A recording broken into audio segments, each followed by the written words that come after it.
Over 13 years ago, the first known IWU SGA president resigned. What were the events that led to this resignation, and how did it affect IWU as a whole? I'm Bryce Crossman, and this is The Vault, and this is the time Aaron Morrison resigned as SGA president.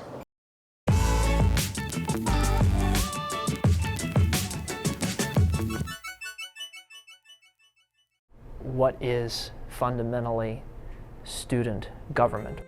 Student government, an organization meant to represent, interact, lead, negotiate, all on behalf of the students. The great educational reformer John Dewey defined it as a means to engage students in learning about democracy and leadership. In essence, it is a learning grounds for the real world, backed with the Constitution and student leaders. But what happens when your leader leads you astray? What's really a shame about how all of that unfolded is that it affected a real person. You know, Aaron was a student as much as he was a student body president. It wasn't just a game we were playing in student government. It felt very real then. I feel like politics ultimately is just kind of an extension of what we think as humans about what makes the good life lived in community. And so SGA became this grounds for which to talk about, hey, what is the good life lived at Indiana Wesleyan? Morrison first got involved with SGA his freshman year back in 2008.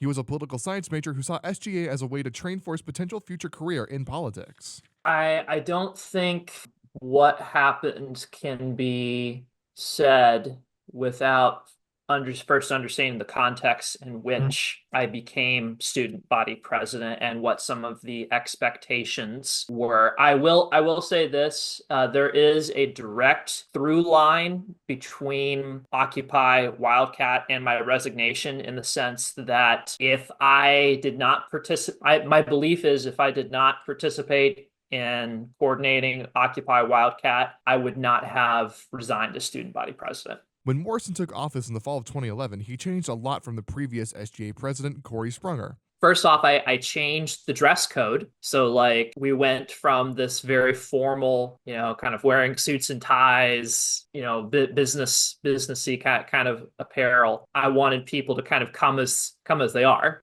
dress in what you'd wear every day as a student. Morrison said that Sprunger believed SGA wasn't seen as professional by the IWU administration and believed that if SGA was more professional, the IWU admin would take SGA seriously. There were already some expectations that I was going to be a continuation in a way of what Corey had done, because Corey had done this amazing thing by professionalizing SGA and making it look relevant in the eyes of the students. And so I was carrying that expectation on the one hand, but on the other hand, I was feeling this growing sense that something was wrong with that philosophy.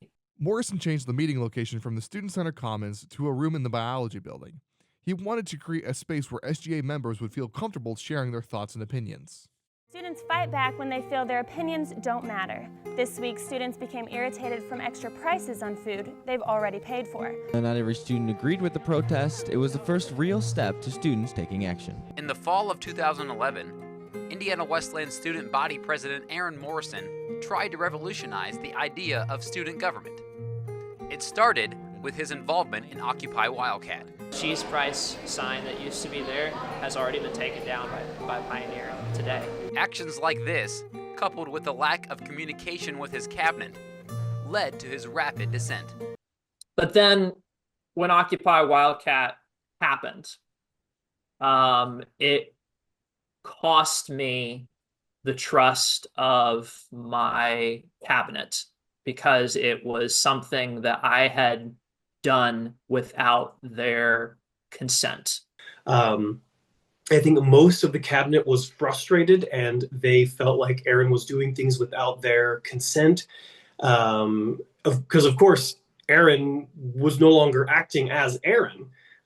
He couldn't. He was no longer just Aaron Morrison. He was Aaron Morrison, student body president. So the student body president going to an event kind of implies that the student government was involved, even though it wasn't. And I think that look frustrated the rest of the cabinet. which was a flaw in my leadership style. I learned right there the importance of, even if your cause is correct, if you feel like your cause is right, if you're not bringing people along with you, you're going to end up alienating the people that are on your quote unquote team. After the protest, Morrison and his cabinet had a meeting. The cabinet expressed some grievances and they eventually came to an understanding. Morrison said he wouldn't do anything like Occupy Wildcat again. I can only speak so far for the mindset of the rest of the cabinet. I know that they were frustrated, felt like they didn't have control, like Aaron was acting without their permission or approval on important topics in very high priority ways, very visible ways. And there was definitely a lot of frustration. They were kind of, wishing those things would have gone through them first, or he would at least talk to us about them before going ahead with them. What Occupy Wildcat did was put a spotlight on how Morrison was running SGA. Within SGA, there was conversations that were happening among some of the senators about where I was going with SGA, because like Occupy Wildcat had put this spotlight on how I was leading SGA as a whole and everything. So there was more comparing to what I had changed from Corey Sprunger, like those kinds of things. The differences were starting to be more scrutinized at that point. Danny Wallowek, a senator from the Lodges, developed a list of grievances against Morrison and how he was running SGA. I was the youngest person in the cabinet. I was the only sophomore. I sometimes feel like I didn't fully grasp at the beginning of the administration what was fully going on. And when we were in this meeting and then she fielded this list of accusations, it was hard to not feel stabbed in the back. And I know that Aaron Morrison felt that as well. Instead of like taking complaints and issues to us first and trying to hash those out, airing dirty laundry in front of everyone was just, it was, felt like a bit of a stab in the back. At the same time, there were talks of adding a formal impeachment clause to the SGA Constitution. They thought, hey, the United States Constitution has a process of impeachment. Why not SGA? And so you've got this double whammy kind of situation, so to speak, in this very, very public setting.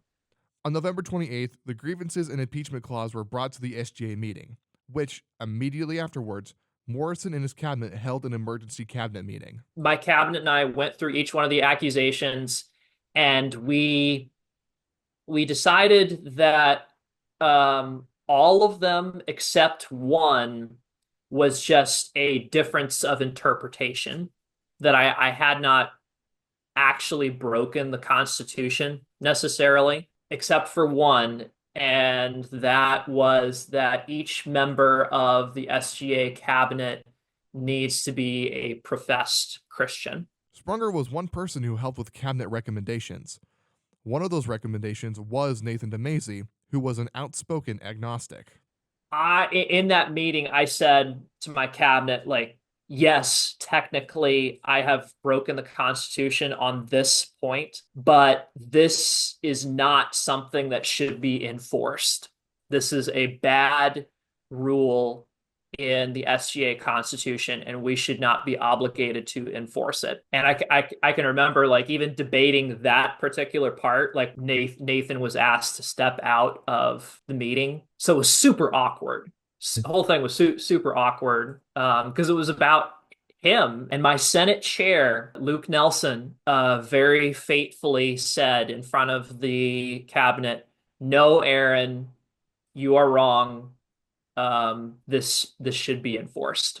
And it was like a silence fell across the meeting. Like it was kind of this final breaking moment of like, we can't get past this. That emergency cabinet meeting led to another meeting in which Morrison and his cabinet decided it'd be best for Michael Moffat and Bill Millard, both SGA advisors, to come in and mediate the situation.